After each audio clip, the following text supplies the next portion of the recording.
left. Andrew McCluskey is on your right. Mono Green Tron versus Hogak. Both these players, well, they're not 4-1. Dom is 4-0-1, where Andrew is 4-1, and Dom is on the play, which I think is pretty important for this matchup. He'll play an Urza's Power Plant into a Chromatic Sphere. While here's the Stitcher Supplier revealing Assassin's Trophy, Gravecrawler, and Marsh Flats. Dom will sacrifice that sphere for a green mana, obviously, and a Tower of Power, plus there is the mine. He is a very skilled magician, as you can see. Yes, it's complicated stuff. He's navigated it very well so far. An Overgrown Tomb here from McCluskey. And he'll play another Stitcher's, it's a Satyr Wayfinder, milling over a bunch of cards, among them a Crypt Breaker. Blood Crypt is added to the hand. No Hogak. And it's draws like this where Mono Green Tron is probably going to have a pretty easy time of it. Yeah, that seems, if Harvey's got any of the reasonable payoffs, should not be that hard to win from here. Yeah.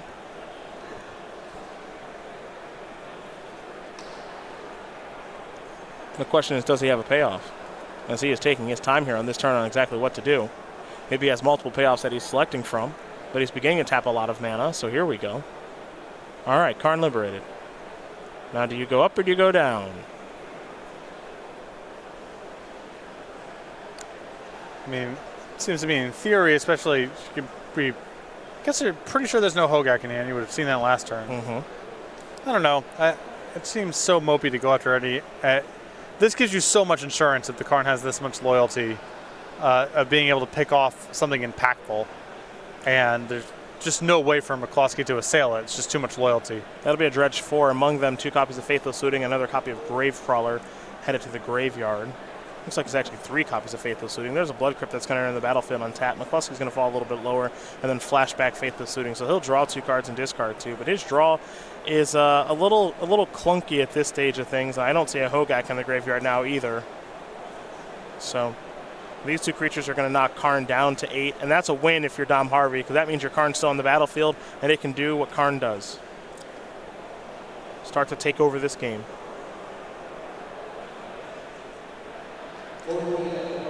And not much to speak of in McCluskey's graveyard, in spite of all the dredging and looting and what have you. I think just a Bloodghast and a Gravecrawler down there too, but again, it's all pretty low impact stuff. There's a Blast Zone. That being a 1-of for Harvey this week, and that's a card you can find with Sylvan Scrying and Expedition Map. That can be a unique answer to problems. He'll be tapping 8. Well.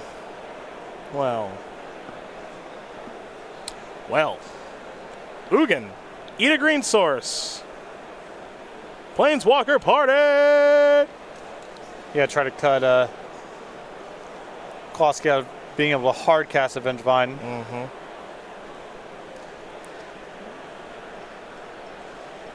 McCluskey's going to play a Bloodstained Mire, get back a Bloodghast, sacrifice that Mire, fall down to at least 14. Looks like it's going to be 12 as he finds an Overgrown Tomb that enters the battlefield untapped. Faithless Looting will be flashback. We'll be discarding 2 cards here in just a moment.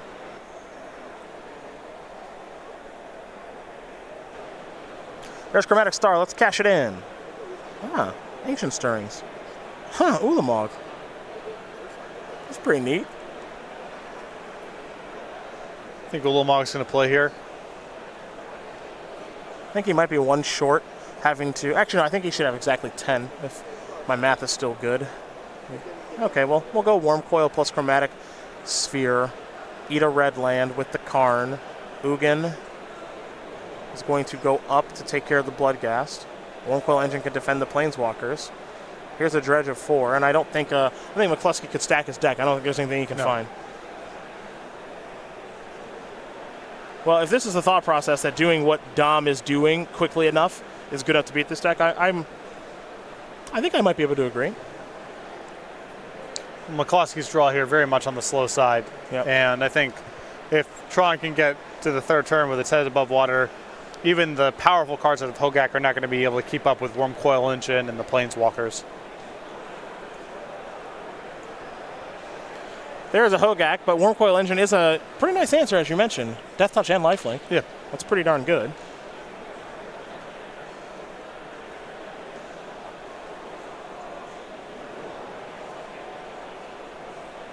Couple of cards headed to the graveyard there from a flashback Faithless Looting, it appears. We'll head back over to Harvey. Harvey, we remember, has that Ulamog. So let me eat those and eat you. And Dom Harvey's going to win game number 1 here over Andrew McCluskey. As Mono Green Tron very quickly up a game here over Hogak. So I want to quickly go to the sideboards. And I want to start with Andrew McCluskey, who's got 2 Plague Engineer, 2 Fatal Push, a Force of Vigor, 4 Leyline of the Void, 3 Thoughtseizes, 2 Nature's Claim, and Shenanigans? The anti-artifact stuff here, the Nature's Claims and the Shenanigans. I think I would bring in Thoughtseize for this matchup too. A lot of Harvey's draws are going to have 1 payoff card, and if you break it up, that could be an extra turn. It might actually dead end Harvey's draw. So yeah, I would bring in the discard spells too. For Dominic Harvey, he's got 2 Dismembers, 3 Nature's Claims, 3 Veil of Summer, 4 Leyline of the Void, an Emrakul, the Promised End, and 2 Thragtusk. The Leylines. Pretty straightforward stuff, right? Easy. You get Leylines. You also have Relic Progenitus as well now at your sideboards with 7 real graveyard hate cards. Can get some of the other things that aren't ideal in this matchup out of your deck, like maybe that Dismember, and move on. And you not only can you have some pieces that make using the graveyard hard, you win the game very quickly. That's part of the recipe too, because given enough time, Hogak can break out of Leyline. We've watched it all day today. But if you can assemble Tron and lock them out with some big pieces, even if they can kill it, it's not good enough. Dom Harvey up a game, 4-0-1. The 26-year-old from Toronto, Ontario. Didn't play at all last year on the SCG Tour. He's played quite a bit here this year, though, with 3 open top 8s, 2 wins. An amateur podcaster and theater critic is the member of Team Nova, and he badly wants to qualify for the Players' Championship, and I'd be surprised if he didn't. He's shown a very, very high IQ when it comes to approaching metagames and playing the games. And this choice here this weekend of Mono Green Tron, don't see a ton of it here in the room, but he's off to a great start. How many Canadians in the Players' Championship, I'm guessing? We got Dilks. We might have Edgar. And then Dom. So 3. I don't think we're going to see Tarek the rest of the year since he made the move to Florida and is starting up the old Jobberino. I set the line at 2.5. Just don't know where I'd go from there. That's the big question.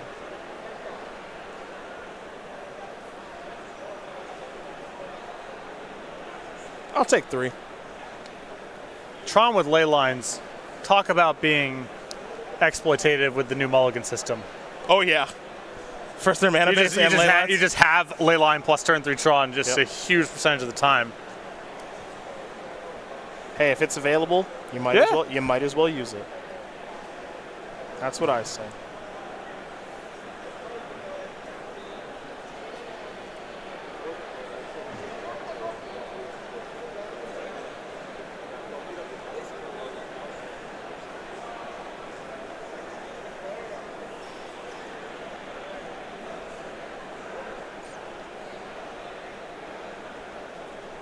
Both these players taking a little look.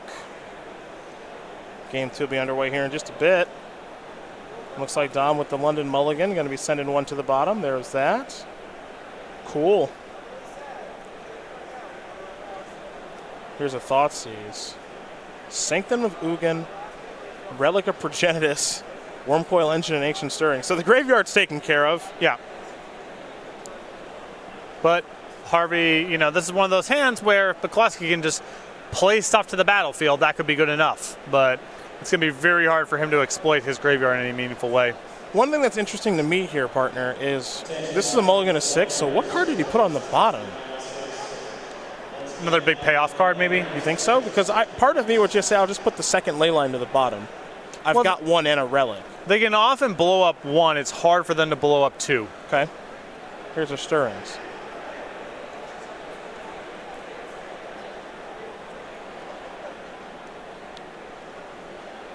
That's the Tower of Power.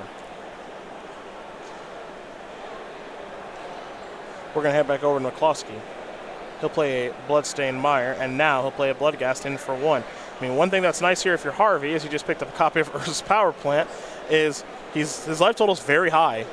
Got a lot of time to work with. Yeah, it's really only a natural cast Vengevine that can meaningfully speed up their clock against 2 Leylines. Because you're shutting out Hogak. Well, there's a naturally cast Vengevine, so here's an attack for 7. Harvey's actually under some pressure now to get something. He is. Well, that's a power plant plus an expedition map. So what that means is that Dom can complete Tron next turn. Here's a Faithless Looting for Andrew. He'll draw 2 cards and discard 2 cards. There's an attack for 7. Harvey's down to 5. Stitcher's Supplier is going to mill 3 cards into the exile zone. Harvey's going to search up Urza's Mine, which means he can play Wormcoil Engine next turn. It makes you wonder if Thoughtseizing away Relic of Progenitus when your opponent has 2 Leylands on the battlefield was better than taking the Wormcoil Engine. Yeah, but Harvey's got a lot of looks at other cards that are, the Cantrip gets into Tron. Once he has Tron, he has all number of good draws. He does. It's hard for me to argue that.